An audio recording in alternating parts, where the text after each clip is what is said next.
Good afternoon, and welcome to today's SAMHSA-sponsored webinar titled Emotional CPR and Evidence-Based Support for Individuals with Serious Mental Illness and Serious Emotional Disorder and Their Families, presented on behalf of the National Federation of Families. Today's presentation will be recorded, and the recording link, slides, and a certificate of attendance will be sent via email to everyone who attended today. Closed captioning is available and can be viewed by clicking the CC at the bottom of your screen or by clicking the link in the chat pod to view in a separate window. We also have an ASL interpreter who should be spotlit on your screen. During the presentation, please add your questions and comments in the chat box, and questions will be asked out loud for the presenters to answer at the end of the presentation. When the presentation ends, please take a few moments to complete a brief survey that will show in your browser as you exit the platform. Thank you again for joining us, and we will now begin today's presentation. Hello, everyone. We are so excited that you are here today to learn with us about one of the evidence-based practices that SAMHSA has recommended to help address serious mental illness and serious emotional disturbance. That's SMI and SED, so you'll hear those acronyms a lot today. We hope that by the end of today's presentation, you will be able to understand the skills and emotional CPR training delivers to support both the individuals with SMI and SED as well as their families. We also hope that today you will be able to identify what an emotional crisis looks like when it's appropriate to use those eCPR tools. And we hope you'll be able to better connect to an emotional CPR training to support individuals with SMI and SED and their families. Perhaps that's taking an eCPR training class yourself or connecting your organization. Please do note that today is not a full eCPR training. It's meant to introduce you to the topic and get you excited about learning more. And now I'd love to introduce our fabulous presenter, Kimberly Ewing. She is the Director of Training and Engagement and Coordinator for Allies of Indiana under the National Empowerment Center. In addition to that really great work that she does, she's also an international trainer specializing in eCPR, collective well-being, community engagement, and the human experience. She's also a certified always bullying prevention trainer and a cost of poverty experience facilitator. She is going to be sharing all of her knowledge with you about how to support individuals with SMI and SED in implementing eCPR. And now I'd love to turn it over to her. Thank you so much, Dana. Thank you. And for that lovely introduction. And I am so excited. Oh, I'm making sure the volume. I'm so excited to be here today. And I'm excited because this is a training that I'm very passionate about. This is a training that's truly changed my life. And while Dana was talking, I was looking in the chat and I was seeing where everybody is from. And I was thinking, wow, this is so cool. Literally people from all over the country. And and reason why that's so important is because this training is literally trained all over the country and all over the world. So that's what's so beautiful about it. And that you all make up that, right? And we're also going to be talking about connection. And we're already connecting as we see everybody. And I was seeing some states and cities pop up. And I was like, oh, I've been there. Oh, I have family there. Oh, I've trained there. So anyway, you just got me super excited about it. So emotional CPR, what is the goal? To train people to assist others through an emotional crisis and to make this practice accessible to people around the world. And we do that. And this is a reflection of that as well. So Dana was right. This is not a full-blown training. Normally our training is 2 days, and it's a 12-hour training. And sometimes we spread it out over 3 days. And we really go in deep. But we're going to give you enough where you're going to walk away and go, I want to know more about this emotional CPR, Kimberly. What is this all about? So I, oh, there we go. Hold on. I think we somehow we got clicked further back. So I'm going to kind of go back here. All right, here we go. Kimberly, if I could just interrupt real quick, you have a little Yes. box you need to hit the X on at the top of your screen there. Okay, at the top. So I'm trying to see where I'm at. A little box. Okay, you got it. I think you're good. Okay, is it good? We're good? Okay. All Sorry, right. one moment. The presentation also gave another box here. I was trying to get it off, but Okay. it advanced us. One Oh, I second. see. I see what happened here.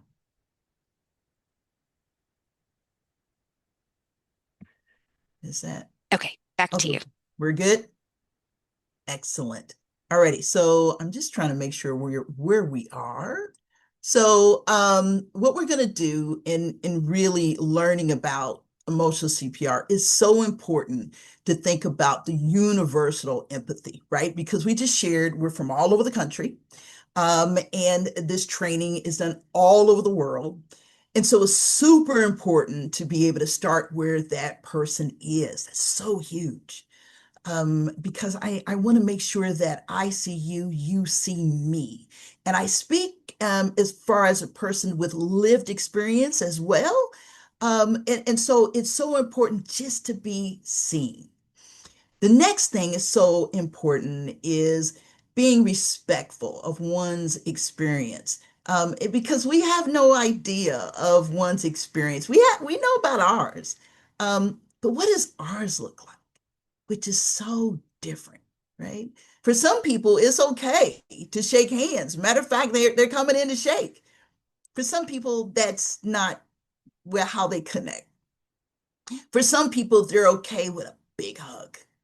And for some people, that could be really disrupting them. And it could be trauma to some people, right? So, how do I connect with you? And how do you connect with me? Being sensitive to unique characteristics. Again, we're all so different. And so it's just really being aware of that, right? And avoid assumptions about who the person is and what they need. So it is critical to avoid making assumptions about people with serious mental illness and also serious emotional disturbance for several significant reasons. And let's go over those. So then there's stigma, right? The assumptions fuel negative stereotypes, leading to unfair treatment in many life areas. The other one is hindering help seeking, right? Fear of judgment prevents people from getting needed support and treatment. And that can really just put up that wall with that person. Right? We'll talk about that in a little bit more detail. Ignores individual differences. Right? That's why it's so important to recognize a person. So a person with SMI or SED, the affects everyone uniquely. And assumptions erase these unique experiences. Damages relationships.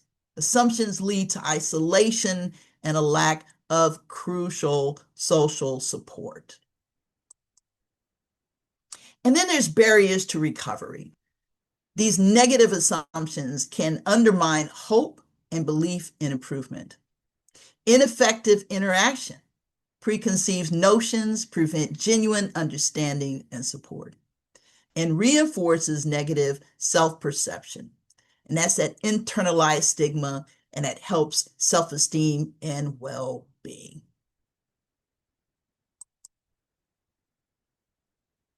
So here's what I want you to do, because we're talking about emotional CPR, and that is the foundation of this beautiful practice. And have got a beautiful slide up here, and I'm not sure if you can see it real well, but maybe if you can try and blow it up a little bit on your end. But this is a wonderful emotion sensation wheel. And what it does, it really gives you an opportunity to be able to focus in on how one is feeling? What is the sensation that's happening literally in their body, right? And this is something that you can also do for yourself. Now, when I start every training, I ask people to go ahead and share how they're feeling. So here's what I'm going to ask you to do. I am going to ask you on your end, I want you to think about maybe how you're feeling right now in this moment. Okay? Not how you thought you felt before you came in, not how you think you're going to feel when we're done with this webinar, but how do you feel right now? Now, to do that, there's different ways that you can do it. In the middle, you see happy, sad, disgust, anger, fear, and surprise.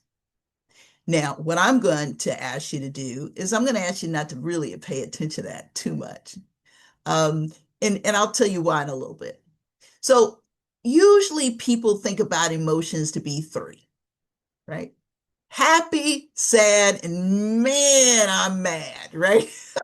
I'm mad, right? And sometimes people don't just have words for anything else. You're mad? What are you mad about? I don't know. I'm just mad, right?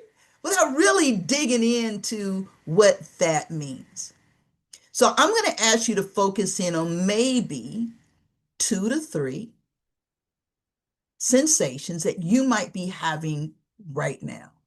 Now, reason why I ask you not to pay attention to the center is because I did this a while back and I was focused in on the sad section. And I said, I'm dealing with body aches and tiredness. But guess what? I wasn't sad. And I'll tell you in a minute why that felt that way. But then I also was focused in the surprise section. I felt excited and I felt curious. You probably say, wow, what was that about? Right? What that was about is I had the day before, I had actually stained my fence in the back. And I have a bad back. I should not have been doing that. So I woke up the next day and I felt body aches and tiredness. But then when I went outside and took a look at my work, I felt excited and I felt proud. I said, I did that. So we can see that we can be all of these things, right? But it really allows us to have more vocabulary to how we're truly feeling. Now, I love this. You all are just chiming in lovely. And man, I hope you really like this exercise because you may have thought, wow, I didn't realize I was feeling fidgety. I didn't think about me feeling anxious. I didn't think about me feeling aching, tired, but calm. I see you, Mary Adams. Um, and I see, Dr. Rodriguez, you put peaceful and present. And Connie, I see you put anxious, curious, and irritated. Oh my gosh. You just don't know how one is feeling, right? Um, so we can be all of these things. So when a person is really dealing, is really being able to give them the room to share. What do you mean by you're not happy right now? What does that mean? Right? What does it mean when you're sad? Tell me more. And what does that mean when you're really mad? And then it allows a person really to focus in. And then it gives you an idea, how can I support you now moving forward? Man, I tell you, I'm loving this coming through here, Deborah. Frustrated with the world events. Ah, um, steady, calm, Wanda Douglas, and curious. And I'm sure we all can really think about that personal. And then obviously, I know many of us are thinking about what's going on in the world right now. And that's why I love this training because it's right on time, right? Just exactly what we need to be able to focus in on us and how we can support others. Okay, thank you very much. Yes, I see you, Meg, overwhelmed and not on the list. And thank you for pulling that out too, because if not on the list, it might be something else. It just gives you an idea of what that looks like. Okay, let's keep moving. So now I want us to focus in on the we CPR. And the we CPR is actually us. We're all together. And I know there's a lot of people that is in this training room right now. But I imagine us in this big circle, and in this big circle of connection. So what does that look like, right? It looks like sameness, that we're all together. I see you, right? And it's really asking us, can we leave our hats at the door? I'm sure many of you have very important titles and degrees and so many other things and how you represent. But can we leave our hats at the door and just be seen as an individual? Can I leave my hat at the door and just be Kim and show up in that way, right? That's so helpful to be able to reach another person and connect with another person. Suspend your beliefs. Right now, we're so polarized. And I'm thinking about it in the respect of what I've seen in my own family, what I've seen in my community, what I've seen in my state, what I've seen in the country, and what I see in the world. Right? But how can I focus in on what we can connect on? Sometimes we let that separate us from relationships. And that's been a challenge for me personally. But I like to focus in on what do we have in common, which is so huge. And just me saying that makes me feel better, saying that out loud. What do we have in common? And it just makes room for healing, makes room for connection. And being able to use our authentic voice. When I was growing up, I would stay with my grandmother a lot of times. And when I would stay with her, I remember, she would talk to me and she's like, hey, baby, she's in the kitchen. Can you hand me that pot? Or can you give me the vegetables out of the refrigerator? She's just talking regular, right? But then when the phone rang, she goes, hello, hi, yes, this is Mrs. Ewing. Oh, okay, thank you so much. Thank you for calling. And it clicked. And he said, baby, can you go over and ask you to get that pot? Because that's who she was. And so the representative showed up in the telephone call. But that's not what people need when they're going through a crisis or trauma, when they're really, truly trying to connect to another human. And some of you have experienced it as well, right? Some of you experienced it when you go to a store. I remember one time I went to Best Buy and I was looking for a computer. And I had somebody that came up that I just didn't feel like they were showing up. And they're like, yeah, can I help you? And I'm like, no, I'm good. But then somebody else came up and said, hey, you like that computer, don't you? Isn't that cool?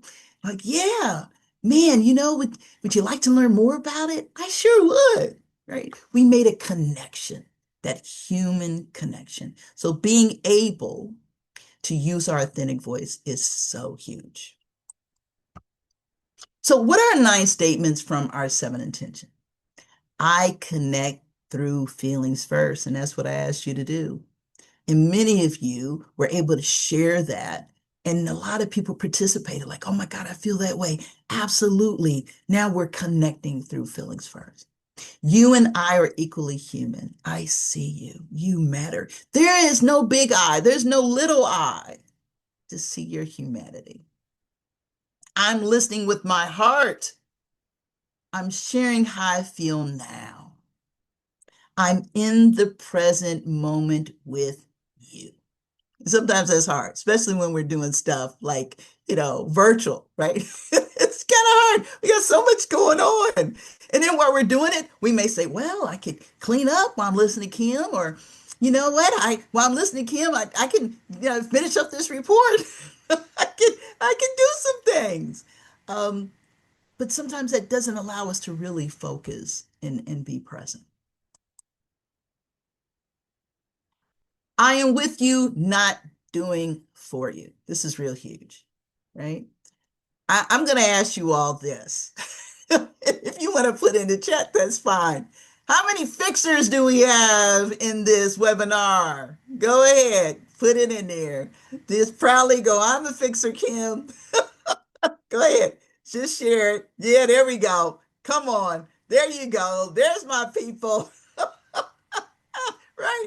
Oh my gosh. I love it. And I love it when we can own it, right? And that's okay. I was brought up as a fixer. I come from a long line of fixers, right? My mom, my dad, my grandparents, probably my great grandparents that I never met, and so on and so on and so on. So I tell people all the time, I have been a fixer longer than I've been doing this practice. And so I am constantly saying to self, mm-mm, we're not going to do that, right? We're not going to do that.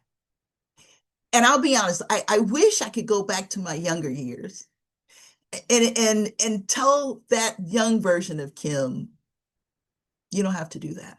But that's how I was trained, and many of us were too, right? We're not doing anything unless we're fixing something.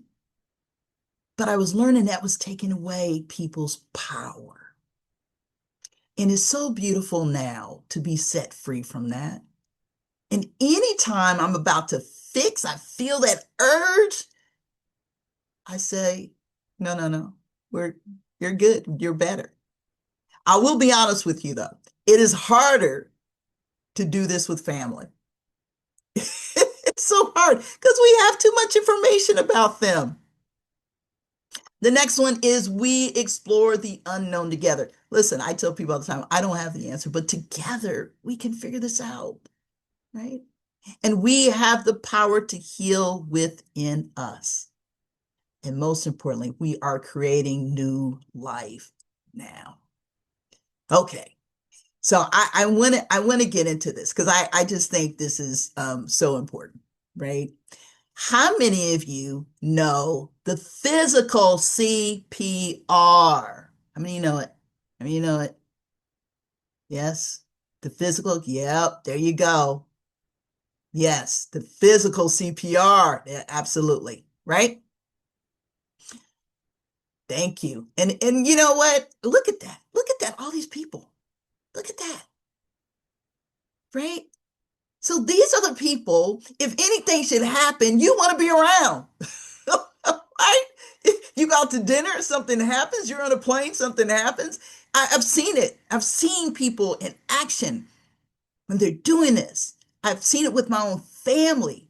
Matter of fact, somebody told me the other day, they're like, Kim, we took one of our relatives out to eat, and a person next to us, they needed CPR, and these people came out of nowhere. They didn't even know each other. And they were supporting this person with CPR. I watched it at the fair. I've watched it at an amusement park. I've seen it literally in all spaces. Complete strangers come out of nowhere. You think they know each other.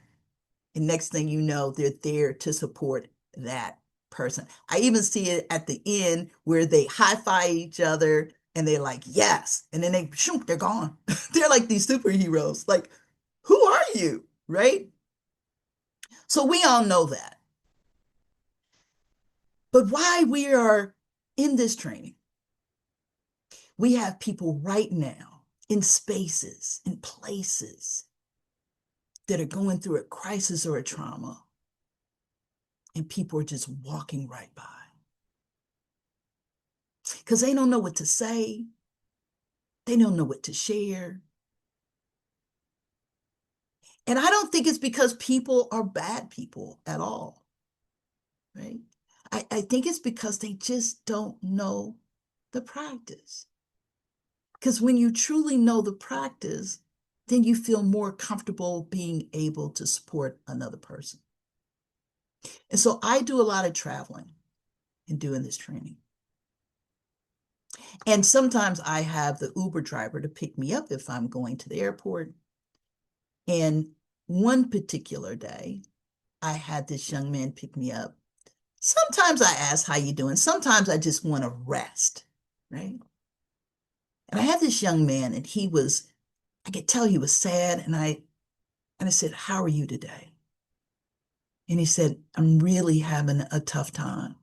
And I think he could tell instead of the traditional is how you doing today? I'm fine, right? He could tell I was serious. And he said he lost his mother. And I just let him talk. And I just let him know that I was here and I see you.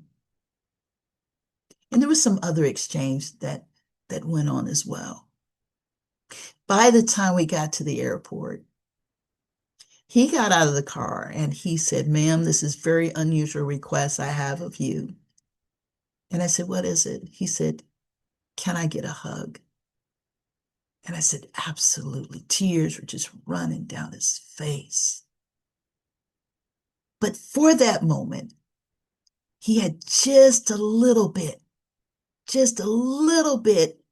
to get through his day. Did I fix it? No, can't bring his mother back. But he just was seen. So the what with ECPR is just as a person, their physical heart needs attention in a cardiac crisis, a person's emotional heart needs attention in emotional crisis. And then the why, emotional CPR is a form of heart-to-heart connection for emotional resuscitation. So people with SMI and SED may encounter more situations in which they need additional support. And I've had plenty of stories like that, y'all. Plenty. I've been on vacation and people that know me and they're like, uh-oh, if they hear somebody saying something around me, they go, uh-oh, you're going to support them, aren't you? Sometimes I have to go, you know what? I am on vacation. Because I just want to tell you one thing. You know, you don't have to. I think when you think you have to do it all the time, you get in that I am going to save the world. And that's not the purpose of it. Because sometimes you may not be okay to do this practice, just like a person doing the physical CPR may not be. You know, maybe you're sick. Or maybe you are, just cannot do your wrist or your hand if it's the physical. Or so there are things that can allow you to opt out. And I even do that for myself so I can rest and take care of my mental health as well.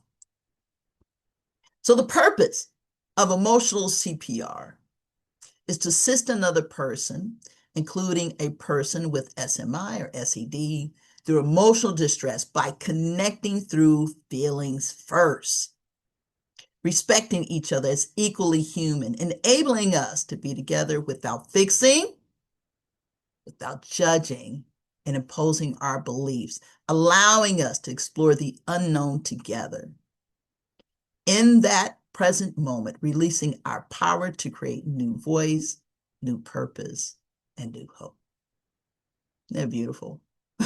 That's so funny. I think about it. I've been doing this training for a long time, and sometimes when I read slides, I'm like, I feel like I'm just reading it for the first time.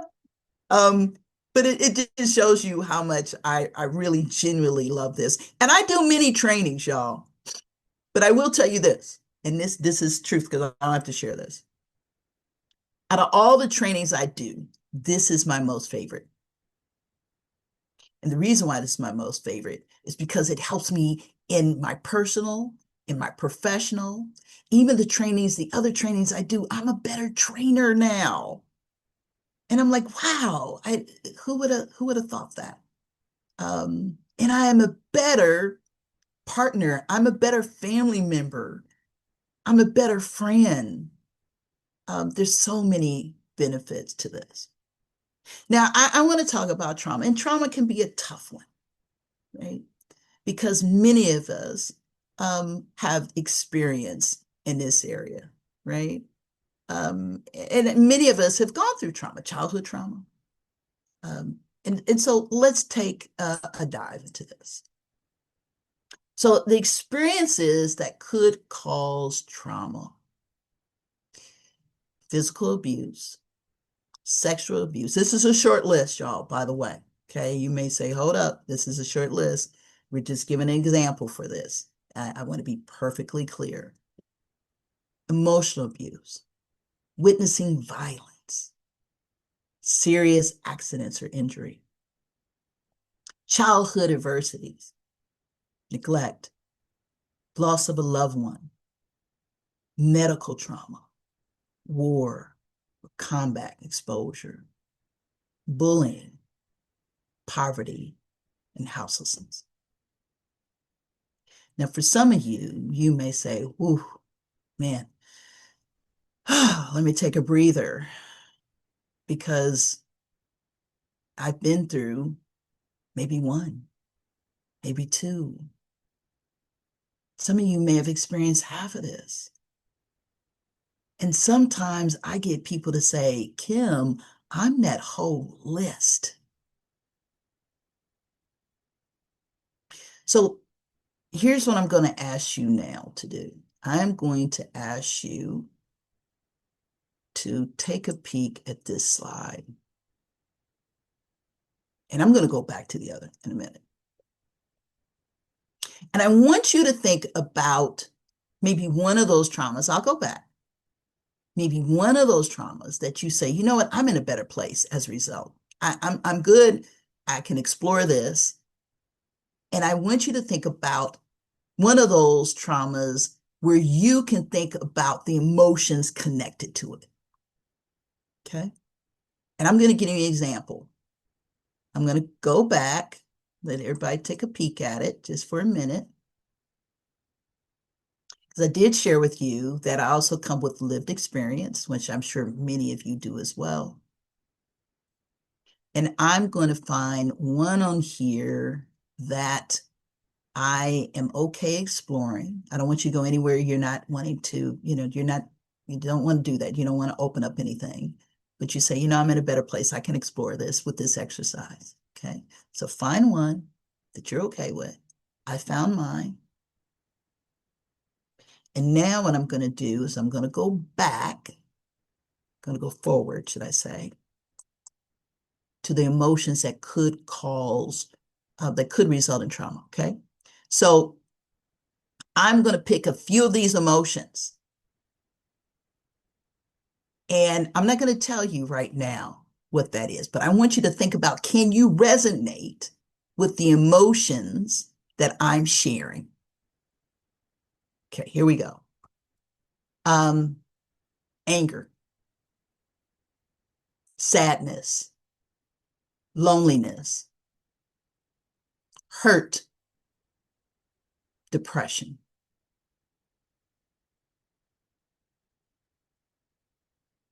Right? Yeah. And you don't even know what I'm thinking about as far as the trauma. So we don't have to get caught up in knowing, but can I support you on where you're at with these feelings? And no, you're not going to say, "I know exactly how you feel, Kim." You don't know exactly how I feel, but you can say, "I resonate with anger. Ooh, I resonate with sadness. Oh, Kim, I resonate with loneliness. I resonate with hurt." So I want to tell you the one that I picked. The one that I picked, I'm going to go back, was loss of a loved one. Because I lost my mother to breast cancer in 2009, and I was devastated. That's why I connected really well with the young man that was my Uber driver. Thank you all for that. So it's being able to think about the emotions. Because sometimes we would say, "I don't know, Kim, what it's like to have somebody to be blank," whatever that is. It's okay. But you can resonate with the emotions of hurt, of loneliness, of sadness, of anger, right? That's something that you can connect to. Oh, thank you all for sharing. Absolutely. Thank you, thank you, thank you. Okay, now ways eCPR supports trauma healing.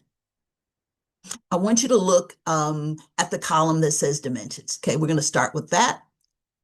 And the first one is relatedness, right? And the next column is that impacted trauma. How many of you have felt alienated when you've dealt with a trauma, right? I know I have. How many of you have then experienced, well, I tell you this, I'm not going to go down that straight line. I'm going to go across. And so the outcomes of emotional CPR is being emotionally connected again. So that's the beauty about it. You might be alienated and now you're being emotionally connected again. The other dimension is power. How many of you have ever felt voiceless? Yeah, I have, right? And then the outcome is being emotionally powerful again. The next one is an emotional state. How many of you have ever felt being numb and disassociated?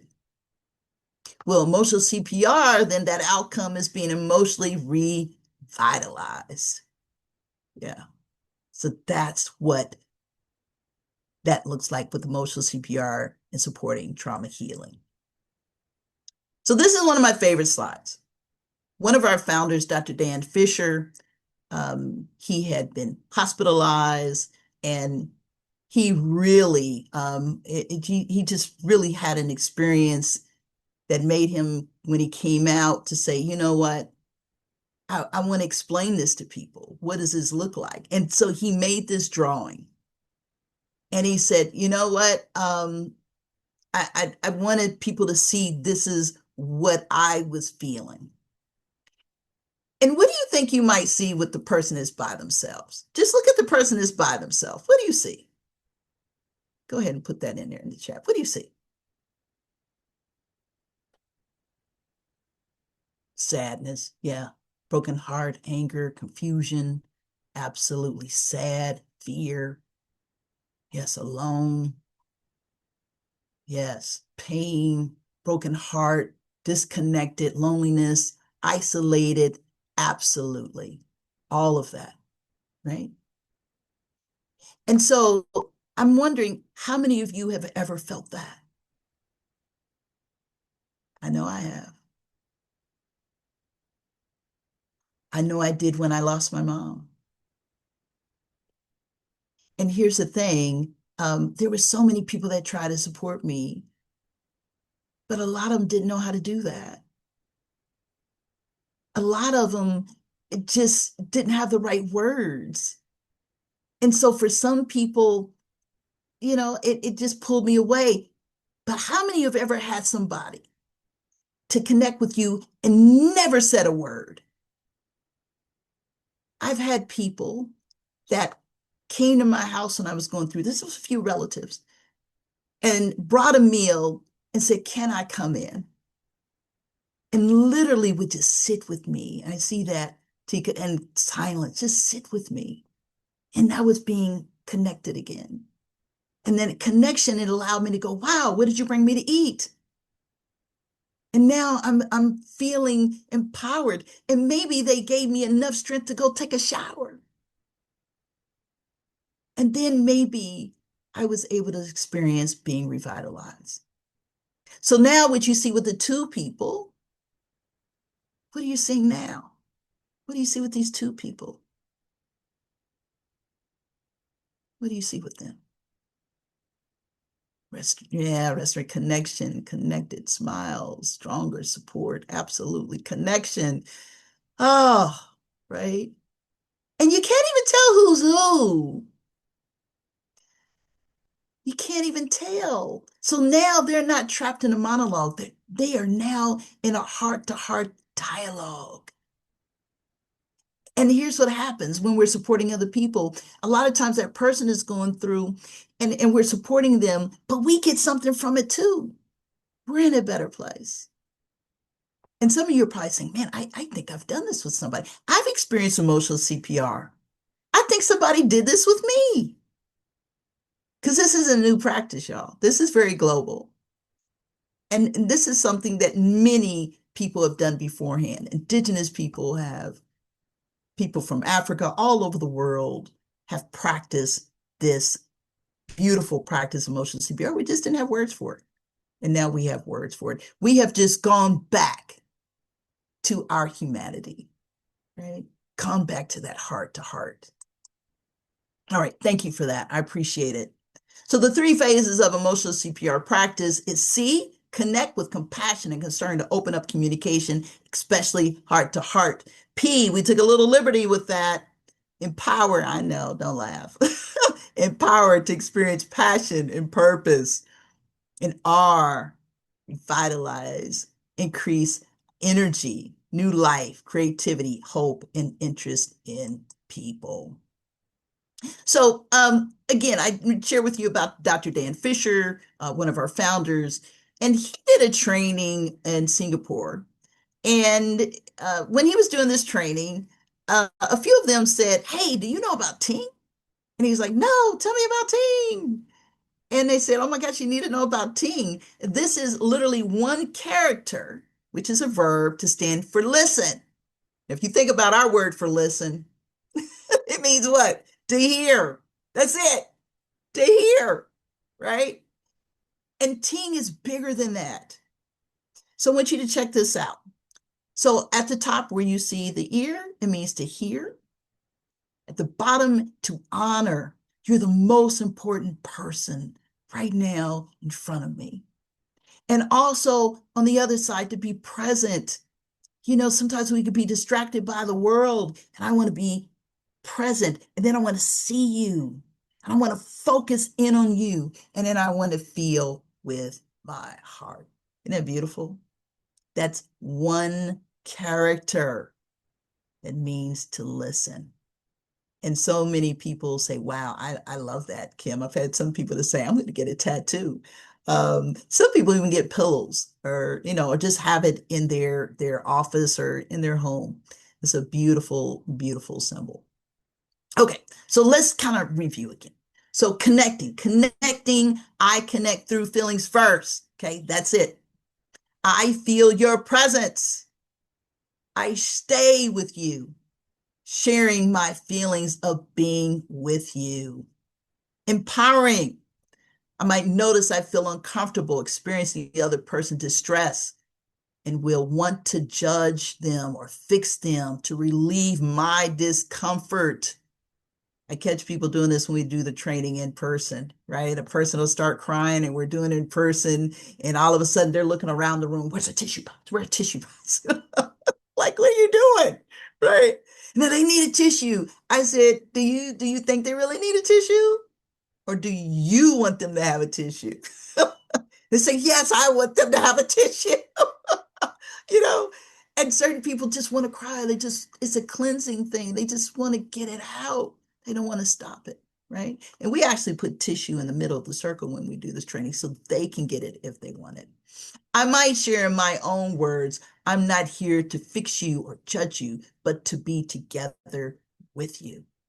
When I resist judging or fixing, I ask myself, how can I accept not knowing what might happen next and what to do next? I might say in my own words, I feel helpless, but I trust in our next moment together, we will both gain greater understanding, and together we will access the power to heal that's in within us. Okay, that's empowering. All right, I want you to take a peek at the conventional health. This is really huge to kind of see this. So the ECPR way is I'm feeling, I can relate due to, no hijacking the story, y'all. We'll talk about that in a minute. The conventional approach is I know how you feel. Now, why we say no hijacking the story, I know many of us have done it. I've done it. And here's how that looks. You know, when you have had something to happen, maybe somebody cut you off and while you're going home, or maybe you had a bad incident of something, or maybe a relative made you upset and you're calling, or maybe you got a fight with your partner or one of your kids and you call somebody and you go, oh, you won't believe. And they're like, oh no, that happened to me too. And they take over the conversation. And you're like, whoa, wait. I just wanted to share and you hijacked me, right? So no hijacking. The next column, I feel tension in my body. That's emotional CPR. What are we feeling, right? The conventional approach, you're feeling angry right now. People have done that, right? Even in your own family. So you And you're like, no, no, you look angry. You angry? No, now you're angry. And you're like, no, I'm angry now because you said I'm angry. And so now they literally have worked that up, right? Okay, the next one. I'm not sure what you should do right now, but I'm here to listen and hopefully we can figure this out together. The conventional approach, you should do this, you should do this, you should do this, right? We want to refrain from that. Um, and the next one, ECPR. I have noticed that you are good at. I have noticed that this is a strength for you.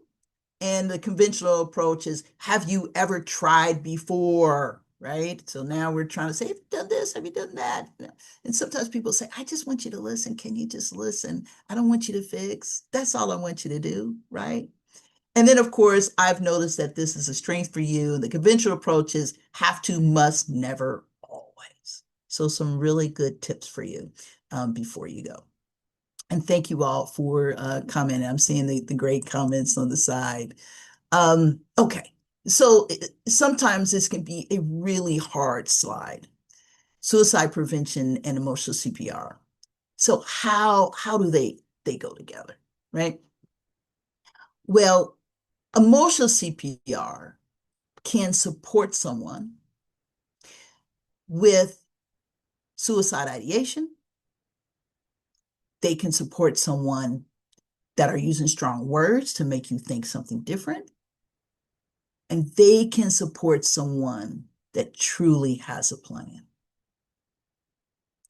And most importantly, if you see at the bottom, it says persons with SMI are overrepresented in suicide deaths. So what this allows us to do is slow it down, right? Connect with that person. Let them know I see you. I got you. How can I support you right now? Right? And sometimes what happens is when somebody is making strong statements, we get scared. And we might move so quick, being a mandate reporter, which we all should be, that we may cause more trauma and harm. But when we slow it down, we could say, hey, I heard you say you didn't want to be here anymore. Tell me more about that. And they may say, whoa, wait, no, you thought I was going, no, no, no, no, no, no, I wasn't thinking about that. I'm like, okay, so tell me more about that, because that scared me. And they may say, you know what, I I use strong language like that. And it's like, okay, but I still want to know how to support you right now. Tell me what that looks like. And if a person does have a plan, you can say, you know what? Thank you for telling me. How courageous of you for telling me. I can't imagine the world without you, and I am here with you every step of the way. Still being a mandate reporter, but saying, I am going to be with you to the handoff, whatever that handoff looks like. And here's what I've learned from people who have shared that they have experienced this. They said if somebody knew how to do this, they said that would have made all the difference in the world. So many people shared, and even our trainers that have experienced it said, you know, I was so traumatized when that person didn't see me anymore. All the thing they were thinking about is, oh my God, I got to make some phone calls. And they criminalized me for having a very human experience. So yes, they can definitely go together. You can support them. Yes, QPR, absolutely. You can support someone with emotional CPR for those who have very strong language, suicide ideation, or has a plan. Okay, thank you for that. So I don't like to leave you just with that. I know that can be a heavy moment. Um, and the reason why I say that is because I think many of us know, have known people that left in this fashion. I had a very dear friend that I lost last summer to this. I have one of my students many years ago that I taught, And a few years back, this is how he left this earth as well. So it hits and it hits hard. So let's just take a deep breath. Because I don't know your story. Um, but what I do know is I do know this beautiful practice can make all the difference in the world. So I want to talk about revitalization, right? This is what we hope we get to experience with another human. Now, connection is connecting through feelings first. Empowerment is reminding that person that they truly have choices. That's what that looks like, right? Truly have choices. Revitalization is when you see a shift or a change, there's something that happens. And sometimes they smile, sometimes they take a deep breath, and maybe they just have no reaction by the face, but they may say, thank you. It's not always going to show up the way you think it's going to show up. So revitalizing. I realize that being mutually together is bringing new life. If I can let go of my need to fix or explain, we can be together in a way that we both experience new life and new hope for for a brighter future starting now. And I start feeling we are more alive and hopeful when we try to be here now with each other at an emotional level and not feeling the need to fix you or to tell you what to do. And every time I practice this, it never disappoints. It never disappoints. Okay, so the levels, I want to share this with you. The levels of emotional CPR I share with you is global. So you can see in the back, you see the world, right? It's so global. And I think one of our founders is over in Europe right now. And this summer, I am going to Africa, to Kenya with another founder, Lauren Sparrow, to do this beautiful training and actually meet one of the people I've trained virtually. So when I say global, I mean global. In Australia and all over. Yes, we got a list. So to do this beautiful training, let's go into the inside, right? We see the ECPR, right? That support, being able to do this practice, to be able to do it and to really restore yourself, right? I saw somebody earlier said, fill up your cup, right? Um, it's important for you to practice knee CPR. So I tell people all the time, think about the things that you like to do. What do you like to do? Usually after a training or after supporting somebody with emotional CPR, I love just to get out, walk my doggy, maybe go to the park and get some fresh air and get in the woods. I like to swim. I like maybe to have a nice hot bath, right? Candles, the whole work, spoil myself, fix a wonderful meal. Right? What are the things that you like to do? What speaks to you? And then there's that we CPR. This is us all together practicing this beautiful emotional CPR practice. And then there's the community CPR, and that's people literally all over the world, which is so beautiful. This is our goal, y'all. Our goal is to have this all over the world. We would hope that there's no place it's not touched because there's so many places all over the world that know the physical CPR. Wouldn't it be wonderful if they knew also emotional CPR? That would just be so beautiful. Okay. So how emotional CPR makes a difference for individuals with SMI and SED. So I want to go over this.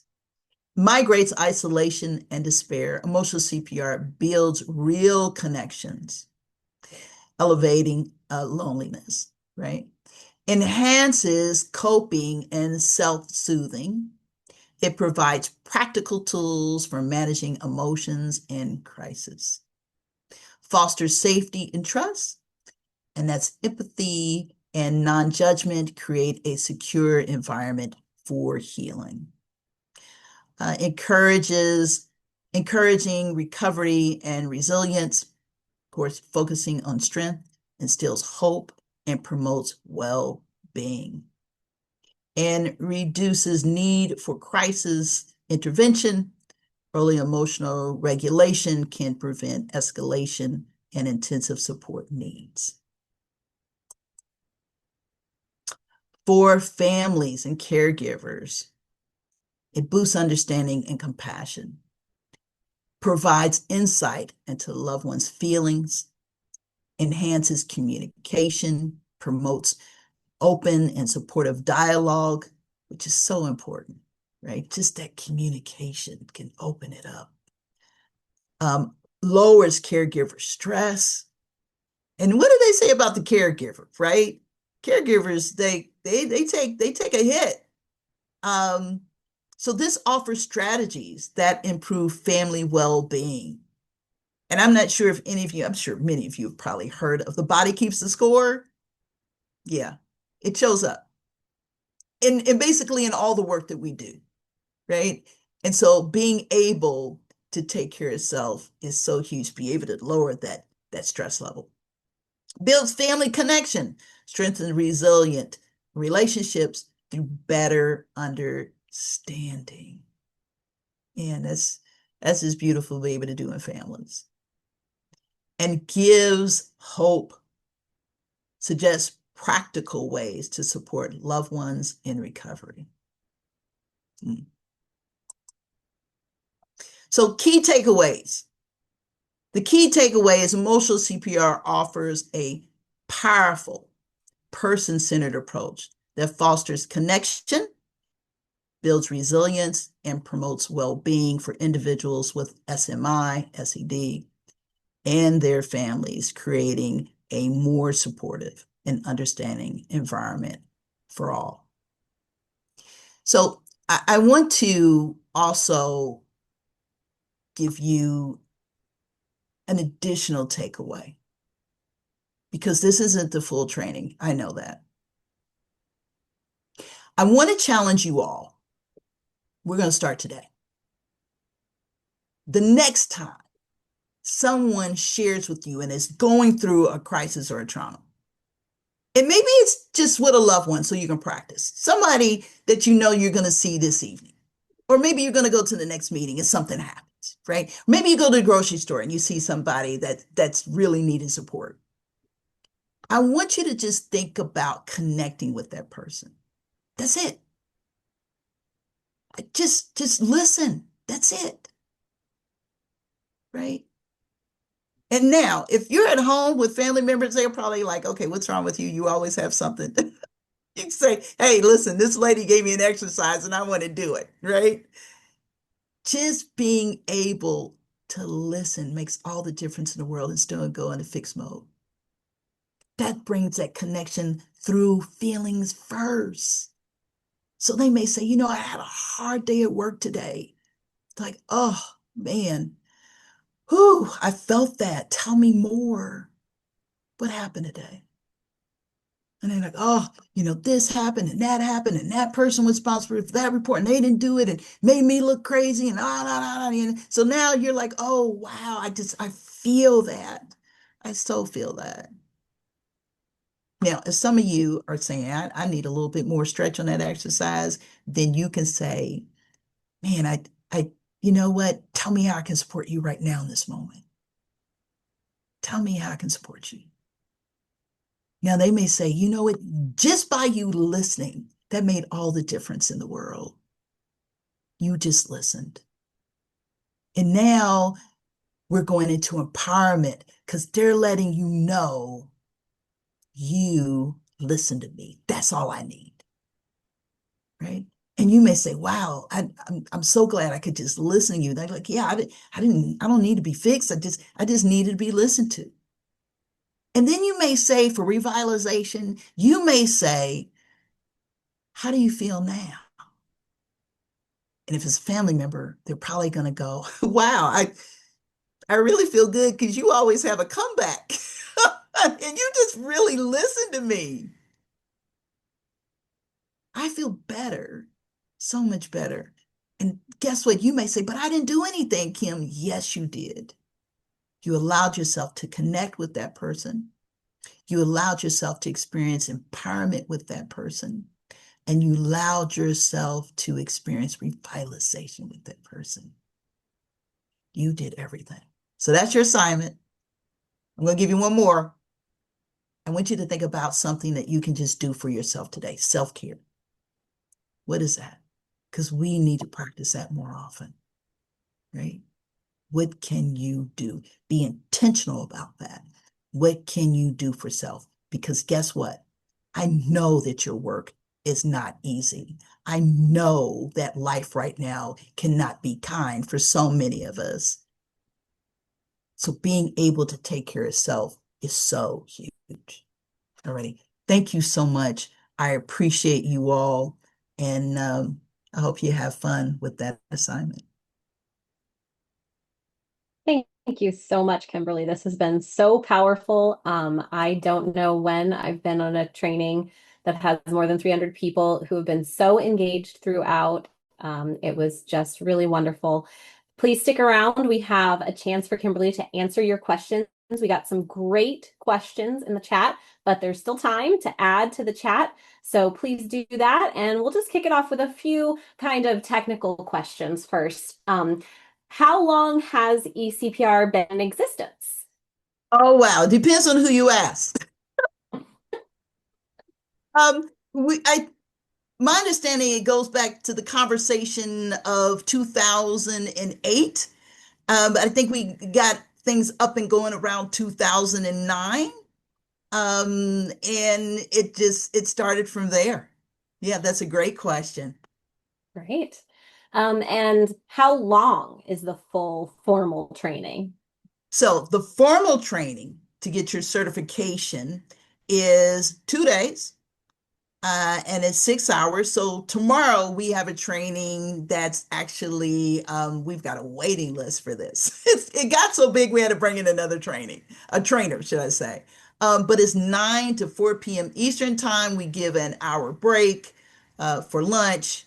In some cases, depending, if you go on our website, you might see other trainings that might spread out. They'll do those 12 hours spread out. Maybe they'll spread them out for 3 days and so on. But as far as the National Empowerment Center, when we do a training, we usually keep it 2 days. That's a great, Right. great question. Excellent. And I just popped the link in there. Please check that out. They offer extensive trainings there that will give you a lot more in-depth information from the very brief overview that Kimberly gave today. And someone else asked how we know eCPR is evidence-based. I did put the link to 3 Thank journal you. articles in the chat, Yes. but if you want to speak a little more to that, if you can. Yeah, I would say you did the right thing. Go on our way because I don't want to make it nerdy and take up space. But go on our website, pull it up. We have some great studies for you to take a peek at. Very proud of them. And you're right, that makes all the difference in the world. It Absolutely. does. Yeah. And I'll just say out loud, I put it in the chat as well, but SAMHSA has endorsed eCPR as an evidence-based training that they recommend to providers. So just know that it's got that SAMHSA stamp of approval, which is huge. That's it. Um, That's like platinum right there. That's yeah, it goes exactly. beyond gold, y'all. That's platinum. And someone did ask if the training was available in Spanish. Yes, it is. Excellent. We have, like us, literally trainers all over the world. And when we get that request, we can be able to offer that. I know one of our trainers, I'm trying to think, out in California, does a lot in Spanish as well. And we have different languages too. So it depends on where the person is in the world. So if you really have a need for that and you have a big Spanish group, please let us know and you can contact me and I'm happy to get a training set up for you and get you paired with the right trainer. Excellent.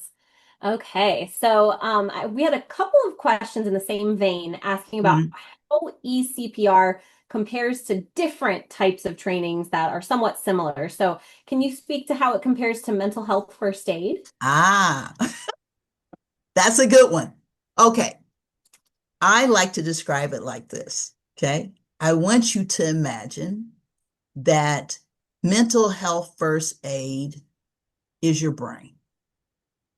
Okay. And emotional CPR is your heart. See where I'm going with that?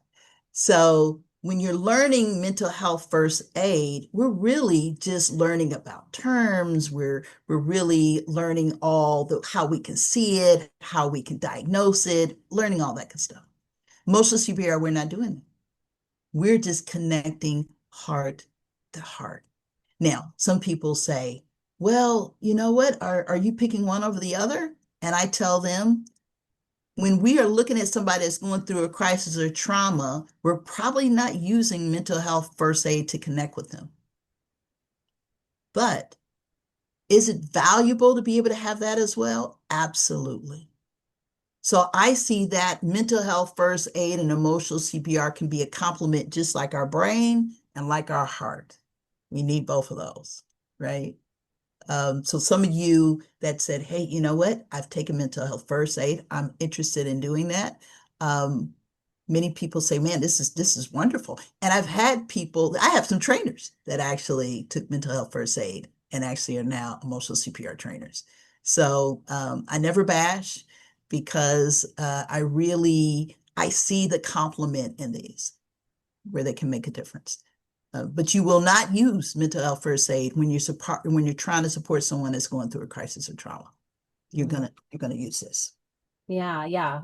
As from my understanding, mental health first aid is really good at helping you understand signs and symptoms of a Hmm. mental health condition, whereas Hmm. this eCPR is really focused on that emotional crisis and how to Hmm. respond during an emotional crisis to get someone through that onto the other side. So Absolutely. complementary trainings. Um, Absolutely. yeah. Absolutely. And I've even talked to trainers in mental health first aid, and they said they're trying to move our direction now. They Mm. said, yeah, I actually was at a conference and I had my booth next to them. And a lady told me, she said, we're trying to weave in what you're doing. Said, okay. And I said, well, I think that's a great idea. So you can tell that they're probably saying, this is a missing piece we really would like to have as well. Yep. Absolutely, absolutely. And I would imagine your response might be similar to how eCPR compares to QPR, question, persuade, refer, a suicide prevention training.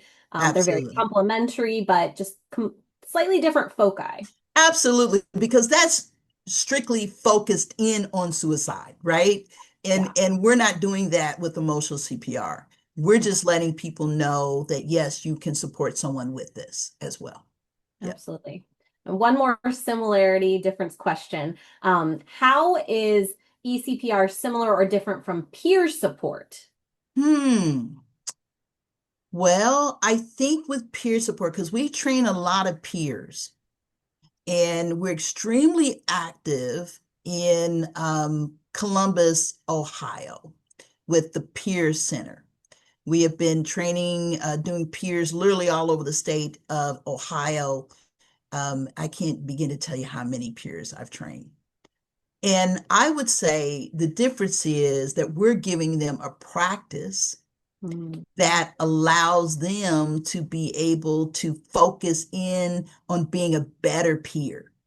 Because what they're also learning is not to be a fixer, mhm, right? They know how to connect.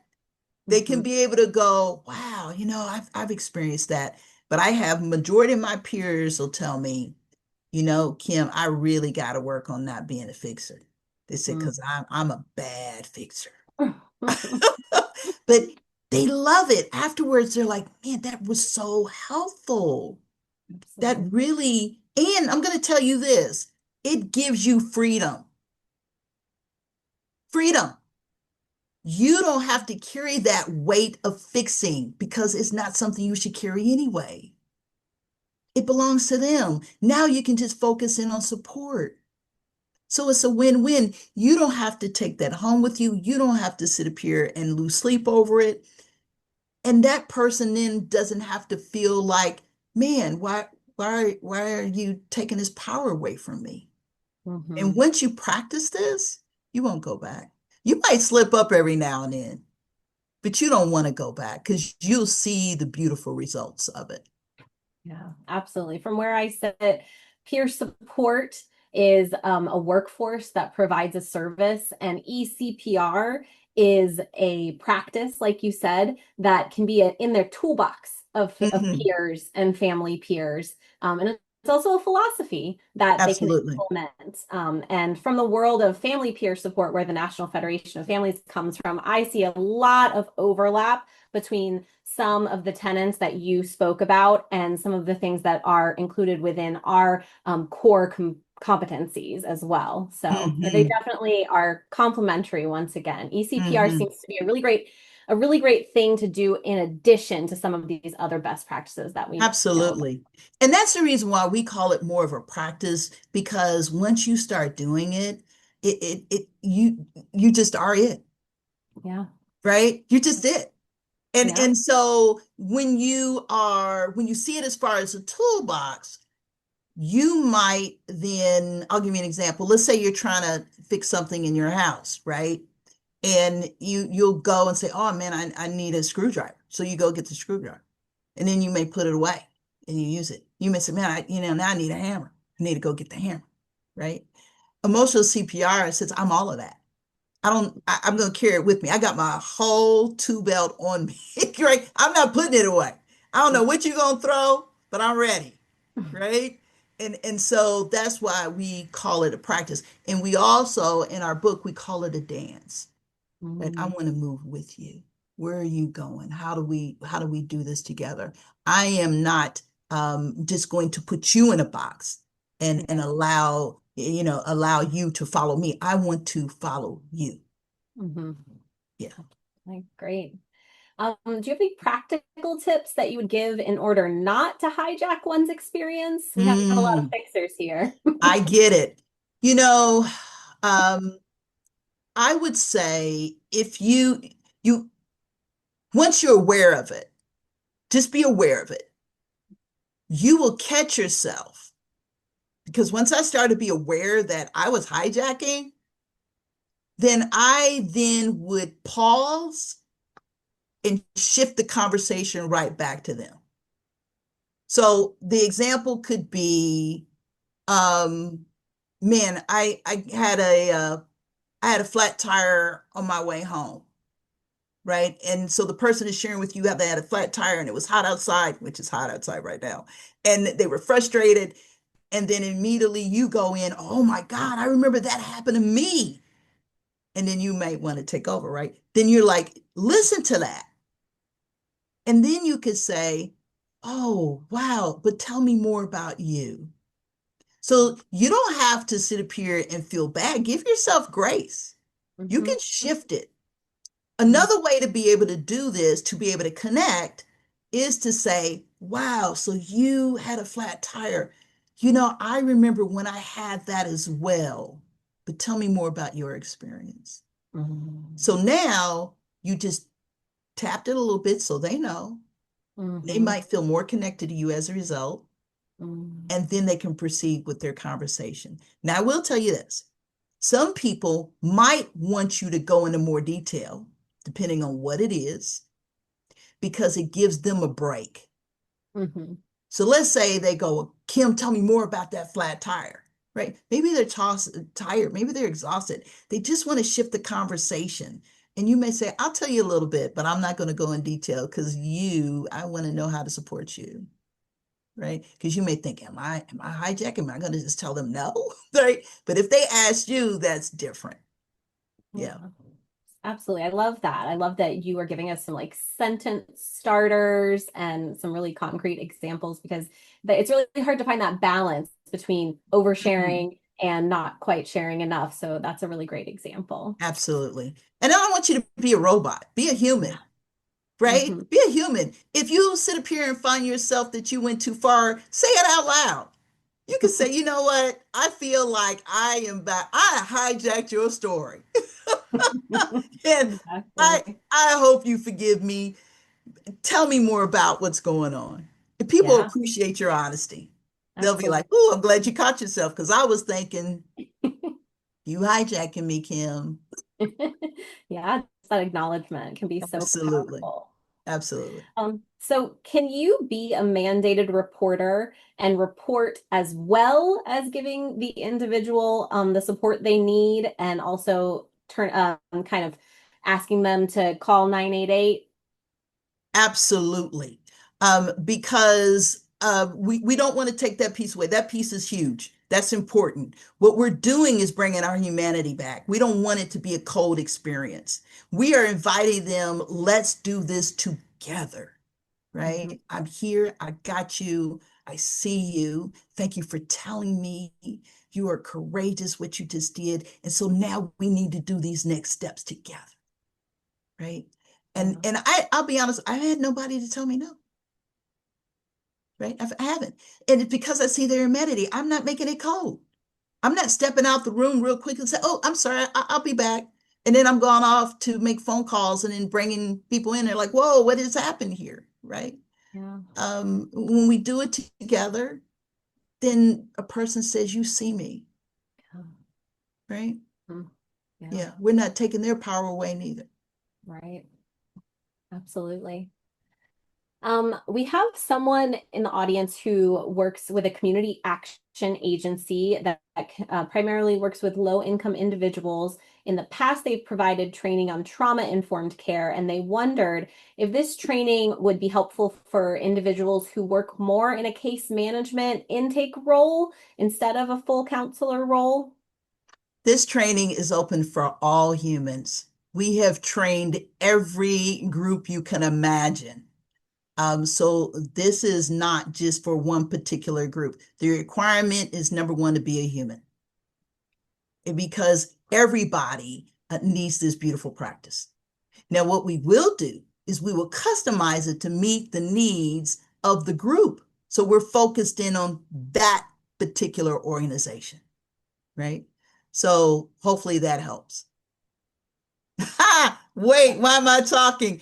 Hey, okay. I normally put that in. Did I? That's it. Why am I talking? As my wife says, never been. Hey, did they get that from me? I wonder when that comes up. I always bring that up in training. Wait, why am I talking? Oh, you just made me smile, Jeff. Thank you for that. I That's a use good that. one. Yeah, I actually, when we do our comfort agreements, that's one of the ones I actually, they're laughing now. I actually will put in there and just, ask people, hold on, what does that mean? Wait, why am I talking? I love that. Thank you for that. That's great. Jeff's just giving a little insight to all the wonderful additional things you can learn if you take the full eCPR training. All right, we've got time for just a couple more questions. I have some on my list, but you might have a chance to sneak one extra in if you put it in the chat. So is there any research on how eCPR can support individuals experiencing substance use disorders? No, we do not have that. Okay, maybe an Yep. idea for future research Thank you there. for that. Yeah.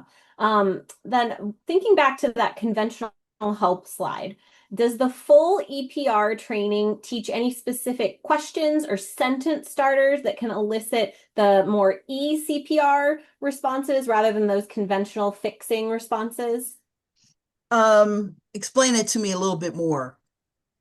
So This, on we're going the, back to the conventional. Okay, I'm looking at that right yep. now. Okay. And when you were asking, like instead of saying, I know Right. how you feel, you Mm-hmm. have I'm feeling, I can relate to, Mm-hmm. does the full training Mm-hmm. dive more into that and give you Oh, some examples? absolutely. So what we do when we go through the 12 hour, we will then have people to try this on. So let's say we have a training that is maybe 12 people max, right, in this training.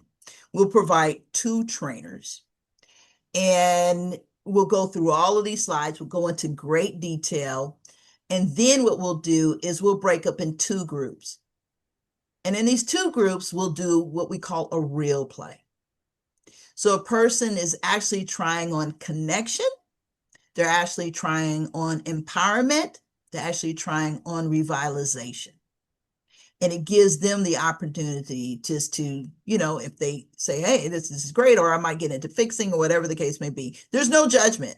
What we do is try to provide a space for them to learn. And then you'll have some wonderful tips. Different trainers have different approaches. Some people like, oh, that was a good takeaway. Yeah, we have some fun with it as well. That's excellent. And are the trainings in person or are they on Zoom? We do both. Oh, amazing. Now, COVID, we're still dealing with COVID as far as one of the traumas we know, right?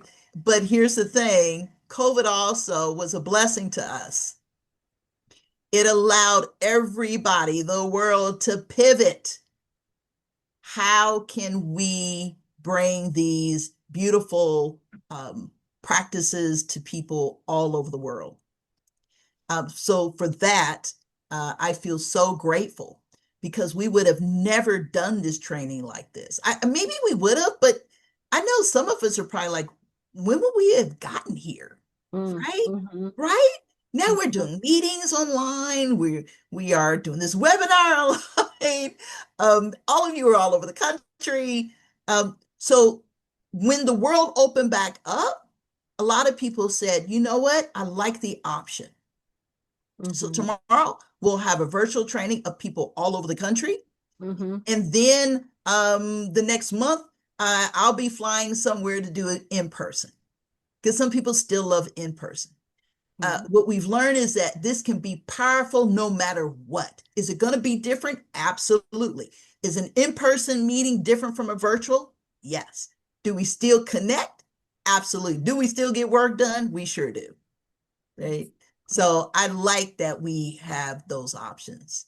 Absolutely. Yeah. All right, a couple quick technical questions and then we're gonna close out. So someone noticed that there were no upcoming sessions in July, and Kathy was great at adding into the chat that you can use the contact form on the eCPR website to be notified about new trainings.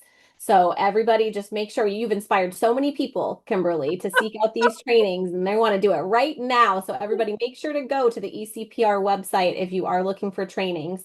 And Kathy also shared about the process to become trained as a facilitator as well. But if you want to say any closing words about how folks can get their organizations or their individual selves connected to an eCPR training, that'll be the last question that we'll have for you today.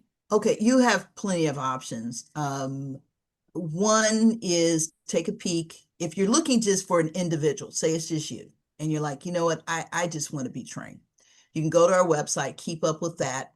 Every now and then, the National Empowerment Center would do trainings. Tomorrow's actually going to be myself and the CEO and a few other trainers, so it's going to be really cool.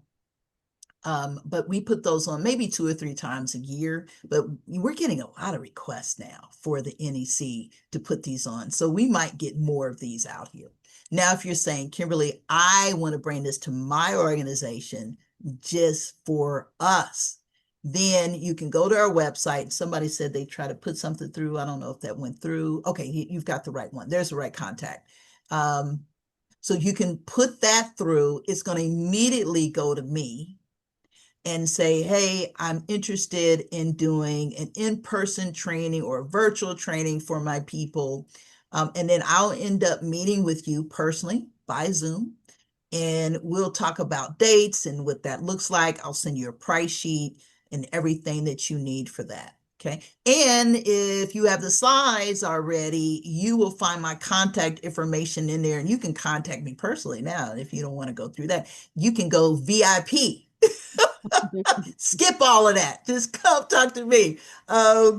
And I will, of course, share with you and then get back with you and all that good stuff. Okay. But we'll make it happen. We're getting so many people that are wanting this training, and we always have had it. But I just think what's happening right now, people are needing it more than ever, Absolutely. right? More than ever. So we're happy to do it. We love to do it. And I always make sure we bring the best trainers to do this training. Absolutely. Thank you, Kimberly. This has been Mhm. really wonderful, really inspirational. And we look forward to hearing what you all thought in the feedback survey. And we also have a couple additional webinars coming up in this series. I've just put the link to register for our next one exactly a week from today. We're really excited to hear from some folks who are working directly with families to develop crisis plans that are family led for individuals with SMI and SED. And then on August 6th, we are going to be speaking with a mother, a police officer, and a trainer who work with crisis intervention teams and how they can partner with families of loved ones with SMI and SED to really support those folks. So please, please register for both of those and join us again next week and then in a month. Thank you so, so much. We really appreciate you filling out that feedback survey. In addition to letting us know that you enjoy the speakers that we have brought on and you enjoy the content, it also helps us understand what kind of topics you're looking for in the future. And it shows SAMHSA that you really value these webinars. So please do take a moment to fill out that feedback survey. As soon as you leave the event, it should pop right up on your screen and you will all get the recording and the slides in an email. So look out for that. Oh, I've just heard that I got the wrong link in there for the 30th. We will get the right link in there. Thank you so much. Well, let me put that one in. Okay, corrected link for the 30th. There we are. All right. Thank you very, very much, everyone. And thank you all so much for attending today. We are incredibly thankful for Kimberly Ewing and the National Federation of Families for hosting this informative session. Please take a moment to complete the survey that will open as we close the meeting. This concludes today's event, and you may now disconnect. Thank you, everyone.